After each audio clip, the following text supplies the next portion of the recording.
La Banque centrale américaine a définitivement tourné la page de sa politique de soutien massif à l'économie. Première étape, en décembre 2015, où elle remonte ses taux directeurs d'un quart de point après une quasi-décennie de taux zéro et le mouvement haussier est désormais lancé. Autre évolution, sa cure d'amaigrissement. Pour soutenir une économie ravagée par la crise, la Banque centrale était massivement intervenue sur les marchés en rachetant des milliards de dollars de titres, bons du Trésor, titres adossés à des créances immobilières. Et son bilan a été multiplié par 5 entre 2007 et 2015 pour atteindre 4 500 milliards de dollars. Aujourd'hui, l'heure est à l'allègement de façon graduelle et prudente. Ce changement de cap n'est rien d'autre que la réponse des autorités monétaires à l'amélioration de la conjoncture et à un risque de surchauffe de l'économie. 1. Avec une croissance qui navigue au voisinage de 3%. 2. Des créations d'emplois de l'ordre de 2 millions l'an et un taux de chômage au plus bas depuis 2000 à 4,1%. 3. Des hausses de salaire ancrées au-dessus de 2% et une inflation sous-jacente qui se redresse frôlant la cible que s'est fixée la Fed. Le resserrement de la politique monétaire américaine n'a donc finalement rien d'exceptionnel. Toutefois, le décrochage de Wall Street en début février montre que la voie est étroite pour une normalisation sans accident financier majeur. Nous avons eu, en modèle réduit, une répétition de ce qui pourrait se produire à beaucoup plus grande échelle une prochaine fois.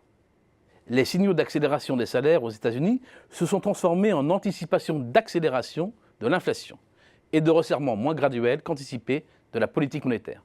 C'est précisément ce que craignent le plus les détenteurs d'actions aujourd'hui. Une remontée forte et durable des taux qui amènerait à réviser la valeur d'équilibre des marchés. Et quand la bourse américaine vacille, toutes les autres bourses embrayent généralement le pas. Surévaluées ou non, les bourses subissent le panurgisme des opérateurs.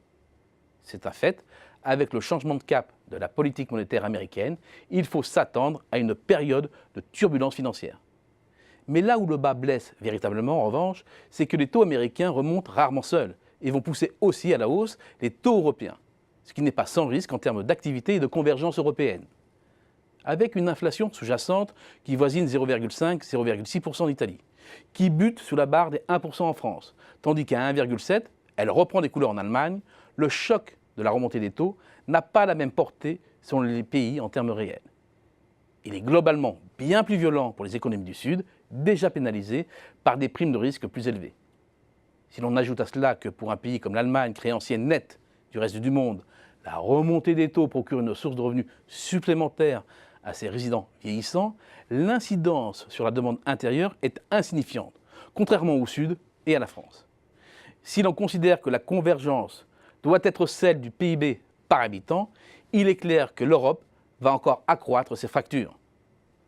Seconde crainte, l'effet que peut avoir le renchérissement de la dette sur l'équilibre des comptes publics dans la plupart des grands pays de la zone euro.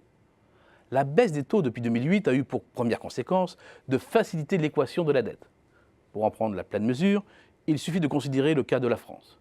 Avec une dette publique représentant 64% du PIB, les charges d'intérêt de l'État représentaient 2,5% du PIB en 2007.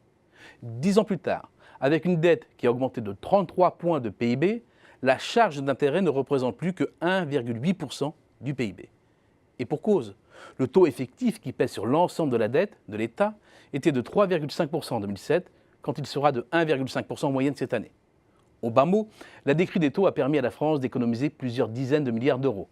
Et on comprend dès lors que la perspective d'une normalisation des taux américains soit préoccupante ces prochaines années. La Fed change de politique, mais c'est en Europe qu'elle risque d'être la plus handicapante.